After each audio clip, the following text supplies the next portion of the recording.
देखिए, population geography की इस वीडियो में हम लोग जो जनसंख्या के सिद्धांत वाला जो हमारा चल रहा था पोर्शन, उसको आगे बढ़ाते हैं। ये आपकी पार्ट 8 वीडियो है, ठीक है? जिसमें पॉपुलेशन ज्योग्राफी के कुछ जो ट्रेडिशनल थ्योरीज थी, ठीक है? उनको हम लोग पढ़ेंगे और इसमें कई साइंटिस्ट के नाम आएंगे, तो आप इसको लाइन बाय लाइन हम पढ़ते हैं। फोकस करेंगे जो अंडरलाइन पोर्शन है, ठीक है? पेन की टिप के साथ, जो पेन की टिप है उसके साथ आप फोकस कीजिएगा जो अंडरलाइन पोर्शन है। सबसे पहले आता है आपका जनसंख्या के सिद्धांत। जनसंख्या सिद्धांत में यहाँ से पढ़िए। चीनी दार्शनिक थे कोई, कन्फ्यूशियस नाम था उनका, ठीक है? कन्फ्यूशियस नाम के थे। वो अनियंत्रित जनसंख्या वृद्धि के पक्ष में नहीं थे। उनका यह मानना था कि जनसंख्या एवं पर्यावरण के बीच संतुलन आवश्यक है। कन्फ्यूशियस वास्तव में प्रथम विद्वान था जिसने अनुकूलतम जनसंख्या स्तर की संकल्पना प्रस्तुत की। देखिए, इस बात का याद रखिएगा कि ऑप्टिमम पॉपुलेशन का जो कॉन्सेप्ट है, ऑप्टिमम पॉपुलेशन होता है, ठीक है? अनुकूलतम जनसंख्या मीन्स ये होता है कि जनसंख्या संसाधन के अनुकूल हो, ठीक है? इस चीज़ की संकल्पना सबसे पहले किसने दी थी? ध्यान रखना, संकल्पना होता है कंसेप्ट। कंसेप्ट और थ्योरी में बहुत फर्क होता है। कंसेप्ट किसने दिया, थ्योरी किसने दी, वर्ड किसने दिया, ये तीनों अलग अलग चीज़ें हैं, ठीक है? तो जब आपसे कोई कंसेप्ट के बारे में पूछे, कंसेप्ट किसका था? सबसे पहले अनुकूलतम जनसंख्या का, तो कन्फ्यूशियस का था, ठीक है? प्लेटो, ये भी एक दार्शनिक हुए हैं पॉलिटिकल साइंस में। प्लेटो प्लेटो नियंत्रणवादी था। उसने जनसंख्या की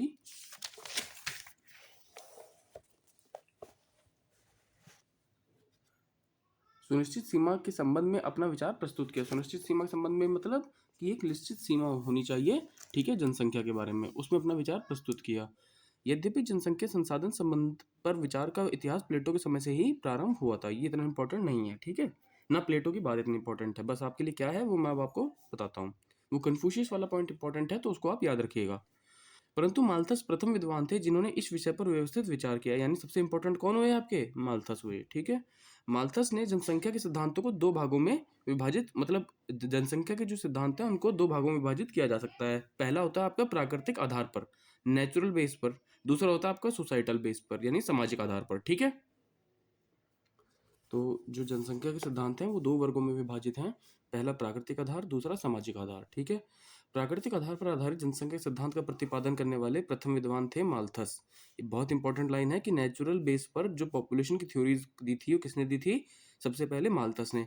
इसके अलावा Thomas Sadler, Thomas Doubleday, Herbert Spencer ने भी प्राकृतिक आधार पर जनसंख्या सिद्धांत का प्रतिपादन किया। आपसे क्वेश्चन में पूछ सकते हैं कि प्राकृतिक आधार पर कौन सा विद्वान ऐसा है जिसने जनसंख्या सिद्धांत नहीं दिया, ठीक है? तो इस चीज पे आधार पर आपको तीन ऑप्शन मिल जाएंगे, सैडलर के, डबलडे के और स्पेंसर के। लेकिन एक ऑप्शन उठा देंगे सामाजिक वाले में से। तो आपको याद होना चाहिए कि प्राकृतिक आधार पर कौन कौन से वैज्ञानिक थे और सामाजिक आधार पर कौन कौन से थे, ठीक है? जैसे यहां से चलिए, Henry George, arson Dumont, David Ricardo एवं कार्ल मार्क्स ने सामाजिक नियम के आधार पर सिद्धांत का प्रतिपादन किया। ये फर्क है। अब आप इन साइंटिस्ट के नाम कैसे याद करोगे शॉर्ट में, वो आप देख लीजिएगा। लेकिन ये आपको प्रॉपर याद होने चाहिए कि प्राकृतिक आधार पर कौन कौन से थे और सामाजिक आधार पर कौन कौन से थे, ठीक है? माल्थस के सिद्धांत में सबसे कॉमन चीज क्या आती है कि एक तो उन्होंने कब दिया। ये देखिए, यहाँ पे मैंने काट के लिखा हुआ है, मैं अभी श्योर नहीं हूँ, लेकिन आप इसे नेट से देख लीजिएगा कि माल्थस ने अपनी थ्योरी कब दी थी, ठीक है? तो माल्थस की जो थ्योरी है वो दो चीज पर डिपेंड करती है। लिखा है ना, माल्थस की जनसंख्या वृद्धि का सिद्धांत दो मान्यताओं पर आधारित है: भोजन की आवश्यकता और स्त्री और पुरुष के बीच स्वाभाविक कामुकता। यानी एक तो फूड की एबिलिटी और जो मेल एंड फीमेल के बीच जो इंटरेक्शन है, ठीक है? आप समझ रहे होंगे, उस चीज के बारे में यहाँ बताया जा रहा है। अब इस पर आइए, क्या कहते हैं माल्थस की जो जनसंख्या है वो ज्यामितीय गति से बढ़ती है, ठीक है? लेकिन जो भरण पोषण के साधन है वो गणितीय विधि से बढ़ती है। कहने का मतलब क्या है कि जो पॉपुलेशन है वो कैसे बढ़ रही है? ये माल्थस ने अपनी थ्योरी में कही थी इस बात को कि अगर जो हम पॉपुलेशन को बताएं कि पॉपुलेशन बढ़ रही है, तो पॉपुलेशन कैसे बढ़ रही है? पॉपुलेशन बढ़ रही है इस रेशो के हिसाब से। देखिए यहाँ पर आज 2 है, फिर 4, फिर 8, फिर 16, फिर 32, ठीक है? लेकिन जो भरण पोषण के साधन वो कैसे बढ़ रहे हैं? 1, 2, 3, 4, 5, ठीक है? तो साधन तो बहुत कम स्पीड से बढ़ रहे हैं, लेकिन पॉपुलेशन बहुत तेजी से बढ़ रही है। ये बात किसने बोली थी? माल्थस ने बोली थी। यानी पॉपुलेशन ज्योमेट्रिकली बढ़ती है, 1, 2, 4, 8, 16। लेकिन जो भरण पोषण के साधन है वो कैसे बढ़ते हैं? 1, 2, 3, 4, ठीक है?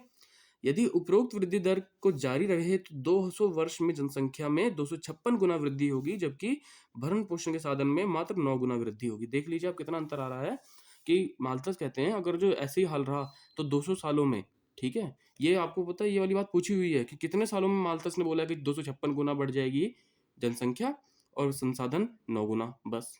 तो ये वाली बात पूछी हुई है एग्ज़ाम में एक बार कि कितने सालों का उन्होंने वेरिएशन लिया था, 200 सालों का लिया है। कितने गुना है जनसंख्या? 256 और संसाधन कितने? 9 गुना। इस चीज़ का ध्यान रखना। माल्थस यहाँ पर आइए। माल्थस ने पूंजीवादी व्यवस्था का समर्थन इस आधार पर किया कि यदि पूंजी का वितरण गरीबों में हो जाएगा तो उत्पादन के निवेश के लिए वह उपलब्ध नहीं हो पाएगी। कहने का मतलब ये है कि पूंजीवादी व्यवस्था को माल्थस सपोर्ट करते थे। वो ये कहते थे कि इस बेस पर कि यदि पैसे को गरीबों में बांट दिया जाए तो जो प्रोडक्शन में जितना भी इन्वेस्टमेंट हो रहा है उसमें जरूरत ही नहीं पड़ेगी। कहने का मतलब है ऑटोमेटिक ही पब्लिक के हाथ में पैसा रहेगा। ठीक है, तो इस चीज को मतलब माल्थस ने बताया था। तो माल्थस के 2-3 जो पॉइंट मैंने अभी आपको बताए हैं वो आपको याद होने चाहिए। क्या इनकी मान्यताएं थी, ज्यामिति और गणितीय का क्या उन्होंने रखा, और पूंजीवादी व्यवस्था किस बेस पर किया, ठीक है, और प्राकृतिक आधार पर कौन कौन से साइंटिस्ट हुए हैं, सामाजिक आधार पर कौन कौन से साइंटिस्ट हुए हैं। ठीक है, अब एक चीज का देखिए यहाँ पर ध्यान रखिए। अब आता है कार्ल मार्क्स। कार्ल मार्क्स का नाम हमने सुना है, इनकी बहुत फेमस बुक का नाम है दास कैपिटल। ठीक है, यहाँ पर ये लिखी नहीं होगी लेकिन आप इसको याद रखिएगा, इनकी फेमस बुक हुई है दास कैपिटल।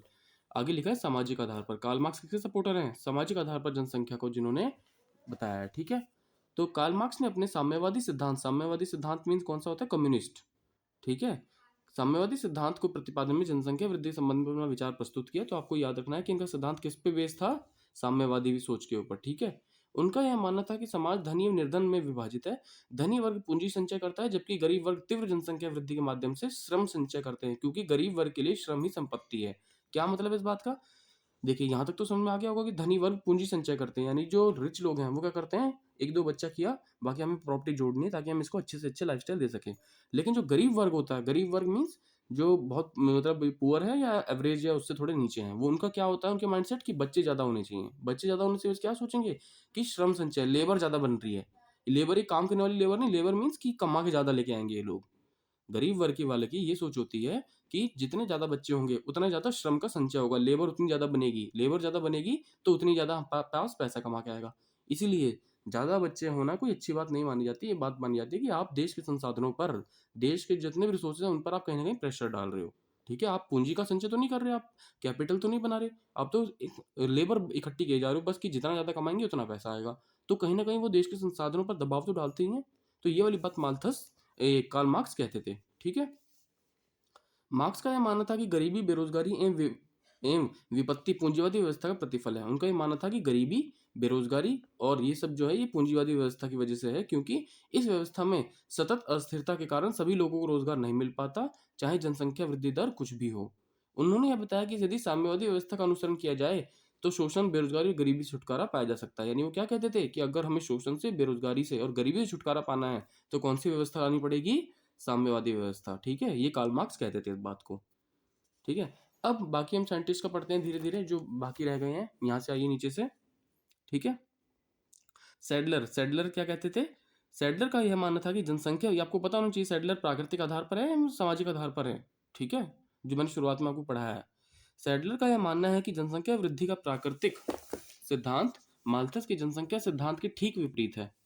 देखो, सैडलर का सिद्धांत माल्थस के सिद्धांत के ठीक विपरीत है। पहले तो यही पॉइंट हो गया सबसे इंपॉर्टेंट। ठीक है, जो आपको याद रखना है कि जो माल्थस का सिद्धांत है उसके अगेंस्ट रहे हैं सैडलर। ठीक है, उनके अनुसार जनसंख्या घनत्व में वृद्धि के साथ साथ जनसंख्या वृद्धि दर में कमी आती जाती है। ये बात किसने कही थी? देखो, बहुत इंपॉर्टेंट लाइन है सैडलर ने, कि जनसंख्या घनत्व में अगर जो डेंसिटी बढ़ रही है तो जनसंख्या वृद्धि दर में कमी आती जाती है, तथा अन्य परिस्थितियों के समान रहने पर जनसंख्या वृद्धि उस सीमा पर आकर अवरुद्ध हो जाती है जहां अधिकतम लोग अधिकतम खुशहाली प्राप्त कर सकते हैं। कहने का मतलब है कि जब लोगों को ऐसा लग जाता है कि आप लग्जरियस लाइफ, एक अच्छी खुशहाली जिंदगी जी रहे हैं, तब जनसंख्या जो वृद्धि है वो धीरे धीरे कम हो जाती है या स्टॉप हो जाती है। ठीक है, ये बात किसने कही थी? सैडलर ने। देखिए, सबसे इंपॉर्टेंट पॉइंट आप ये याद रखिएगा कि एक तो माल्थस के विपरीत है, दूसरा ये कहते हैं कि जनसंख्या घनत्व में अगर जो वृद्धि हो रही है तो जनसंख्या घनत्व में वृद्धि होने से जनसंख्या वृद्धि दर में कमी आती है। उल्टा लग रहा है ना थोड़ा सा, लेकिन इनका यही कॉन्सेप्ट था सैडलर का। ठीक है, तो ये आपको याद रखना है, ये वाली लाइन जो है स्पेशली। फिर आते हैं स्पेंसर। स्पेंसर क्या है? स्पेंसर के अनुसार जैसे जैसे मनुष्य व्यक्तिगत, वैज्ञानिक एवं आर्थिक विकास में संलग्न होता है वैसे वैसे जनसंख्या वृद्धि के प्रति उसकी मनोवृत्ति कमजोर हो जाती है। ये बात किसने कही थी? स्पेंसर। हर्बर्ट स्पेंसर क्या बोलते हैं कि जैसे जैसे इंसान साइंटिफिक होता है, इकोनॉमिकली स्ट्रांग होता है और बहुत ज्यादा मतलब बोलते हैं डायनामिक बन जाता है, तो उसकी ऑब्वियस सी बात है वो यही सोचता है कि बच्चे ज्यादा करने से क्या फायदा। ठीक है, तो एक तरीके से जितने भी जोग्राफर्स हैं उनका ये मानना है कि बच्चे ज़्यादा करना इंसान की एक बैकवर्ड मेंटेलिटी को दर्शाता है कि बस ठीक है, बच्चे ज़्यादा होने चाहिए, ठीक है? ये कहना चाहते हैं स्पेंसर। तो स्पेंसर ये कहते हैं जितना पढ़ा लिखा हो इंसान होगा, साइंटिफिक होगा, वो यही सोचेगा ठीक है 2 बच्चे हो गए सफिशिएंट है। अब हमें अपनी उस पे ध्यान देना है कि हम इनको अच्छे से अच्छी लाइफ़स्टाइल दे सकें, वरना अच्छा लाइफ़स्टाइल नहीं दे पाते बच्चों को। डबल डे क्या कहते थे? डबल डे का यह मानना है कि जनसंख्या वृद्धि एवं खाद्यान्न पूर्ति में विपरीत संबंध होता है। देखिए बहुत इंपॉर्टेंट लाइन है, ये पूछ सकते हैं आपसे कि जनसंख्या वृद्धि और खाद्यान्न पूर्ति, ठीक है, में विपरीत संबंध किसने बताया था? डबल डे ने। क्या मतलब है इसका? उनके अनुसार अच्छी खाद्य व्यवस्था वाले क्षेत्रों में जनसंख्या वृद्धि दर कम होगी। देखो, अच्छी खाद्यान्न व्यवस्था वाले क्षेत्रों में जनसंख्या वृद्धि दर कम क्यों होगी? क्योंकि लोग पढ़े लिखे हैं, अच्छा खाना मिल रहा है, तो समझ गए ना कि अब हम अच्छा खाना कमाने लायक हो गए हैं, ठीक है? तो हम उतना ही मतलब बच्चों को अपना देना अच्छे से अच्छी फैसिलिटीज़ देने की कोशिश करें, ठीक है? अफ्रीका है, देखिए फॉर एग्जांपल मैं बताता हूँ, अफ्रीका में खाने की कमी है, चाड, सूडान, ये जितने भी देश हैं, तो यहाँ बच्चों की मोर्टेलिटी रेट पता है, फर्टिलिटी रेट कितना है वुमेन्स का? एक वुमेन का फर्टिलिटी इजीली 4 से ज़्यादा है, एक औरत के 4 से ज़्यादा बच्चे होते हैं। क्यों? क्योंकि वो सोचते हैं ज़्यादा से ज़्यादा खाना हमें मिल जाएगा, ज़्यादा से ज़्यादा खाना हम इकट्ठा कर लेंगे, ज़्यादा से ज़्यादा पूंजी कमा लेंगे।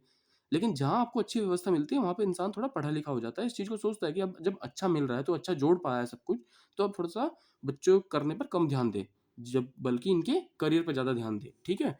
तो ये बात ये कहते हैं कि जहाँ अच्छा खाना-पीना मिलता है, वहाँ थोड़ी-सी जनसंख्या वृद्धि दर कम मिलती है, ठीक है? अमेरिका में देख लो कितनी अच्छा लाइफ़स्टाइल है, तो पॉपुलेशन रेट अमेरिका का कम है ना?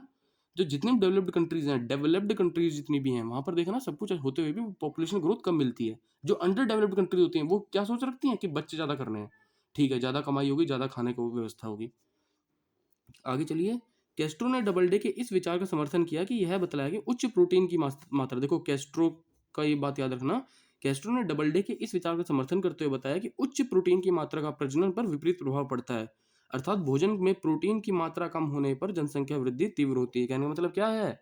इसके आगे देखिए मैंने एरो लगा के लिखा भी हुआ है। एरो लगा के क्या लिखा हुआ है? क्योंकि कार्बोहाइड्रेट वाला खाना प्रजननता को बढ़ाता है। अभी क्वेश्चन कथन कार्य में पूछ सकते हैं आपसे कि कैस्ट्रो के अनुसार भोजन में अगर प्रोटीन की मात्रा कम हो तो जनसंख्या वृद्धि दर तीव्र होगी। ठीक है, कथन सही है। क्यों सही है? क्योंकि कार्बोहाइड्रेट वाला खाना प्रजननता को बढ़ाता है। इसका मतलब क्या है? कैस्ट्रो क्या कह रहे हैं? कैस्ट्रो कह रहे हैं कि अगर आपके खाने में जो भी आप खाना खा रहे हैं, कोई भी आप फूड इनटेक कर रहे हैं, अगर उस फूड में प्रोटीन की मात्रा बहुत कम है, तो ये इंसान के मेंटली या साइंटिफिकली रिसर्च पर बताया जाता है कि प्रोटीन की मात्रा कम होने पर जनसंख्या वृद्धि तेज होती है। उसकी प्रवृत्ति ये होती है कि मैं ज़्यादा से ज़्यादा बच्चे करूँ। और ठीक है, ये बात बताई जाती है क्योंकि क्या वो इंसान प्रोटीन तो खा नहीं रहा, तो क्या खा रहा है? कार्बोहाइड्रेट ज़्यादा खा रहा है। इसलिए कहा जाता है आलू, ठीक है? और जितनी भी फ्राइड चीज़ें होती हैं, तली चीज़ें होती हैं, ये मेंटालिटी को थोड़ा-सा आपकी डिस्टर्ब करती हैं, ठीक है? आपकी इस रिगार्डिंग इस चीज़ की इसलिए कहा जाता है कि कार्बोहाइड्रेट्स वाला खाना जिसमें कार्बोहाइड्रेट ज़्यादा होता है ना, वो खाना कम खाना चाहिए। क्यों? ये खाना कम खाने से आपकी जो प्रजननता वाली जो वो चीज़ होती है ना, वो मेंटेन रहती है। वरना क्या रहता है? साइंटिफिकली चीज़ कही जाती है कार्बोहाइड्रेट्स वाले खाना इंसान को ज़्यादा प्रजननशील बनाता है। जिससे उसकी सोच क्या रहती है? ठीक है, जितने ज़्यादा बच्चे हों तो ठीक है। एक तरीके से आप समझ रहे हो कि खाने का इंसान की प्रजननता पर क्या इफ़ेक्ट पड़ रहा है, वो बात बताई जा रही है कैस्ट्रो ने, कि प्रोटीन की मात्रा कम होने पर जनसंख्या वृद्धि तीव्र होगी। जहाँ लोग प्रोटीन अच्छा टेक कर रहे हैं अपनी बॉडी में, ठीक है? चाहे वो दालें खा रहे हैं, कुछ भी खा रहे हैं, प्रोटीन ज़्यादा ले रहे हैं, उनकी सोच थोड़ी-सी क्या होती है कि प्रजननता रखनी है लेकिन कम रखनी है। ये फ़र्क होता है। ये बात कैस्ट्रो ने कही थी, ठीक है? जॉर्ज का इतना इम्पोर्टेंट है नहीं, आपको लगे तो आप पढ़ सकते हैं जॉर्ज का। तो ये चीज़ आपको ध्यान रखनी है कि मतलब मैंने क्या चीज़ पढ़ी है। एक देखिए यहाँ पर मैंने बहुत इंपॉर्टेंट लिखी है लिमिट्स टू ग्रोथ, ठीक है? ऊपर ये बात लिखी हुई है ना, ये आपको देखना है कि ये बुक है क्या है ये आपको खुद देखना है, ठीक है? मेडाउज, रेंडर्स एंड बेरिहान, लो मैंने लिखा भी हुआ है आगे देखिए, किसकी है लिमिट्स टू ग्रोथ?